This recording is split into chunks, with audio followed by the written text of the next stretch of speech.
अस्सलाम वालेकुम। ये वीडियो मुझे एक फ़ादर ने सेंड की और मुझसे पूछा कि क्या इतना तेज़ ब्लड चलाना सही है, ठीक है। तो मैंने उन्हें बताया कि नहीं, स्टैंडर्ड ट्रीटमेंट प्रोटोकॉल के हिसाब से एक ब्लड बैग कम से कम 2 से 4 घंटे के दरमियान में ख़त्म होना ज़रूरी है। नॉर्मली कहते हैं कि 90 से 120 मिनट के दरमियान में एक बैग फ़िनिश हो जाना चाहिए।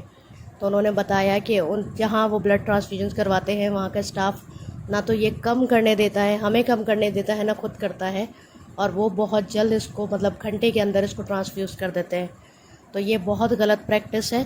मेरी तमाम वालिदैन से गुजारिश है कि इस बात का ख्याल रखें कि एक ब्लड बैग कम से कम 90 से 120 मिनट के दरमियान में ख़त्म होना चाहिए, जिसका मतलब है कि 1.5 से 2 घंटे में एक ब्लड बैग ट्रांसफ्यूज़ होना चाहिए।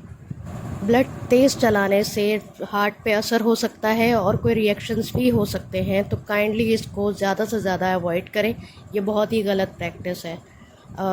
इस वीडियो को ज़रूर शेयर करें ताकि लोगों में आगाही हो। Thank you so much. तमाम थैलेसीमिया सेंटर्स से भी गुजारिश है कि प्लीज़ इस प्रैक्टिस को अवॉइड करें। अगर बहुत ज़्यादा जल्दी है तो अगले दिन बुला लें पेशेंट को।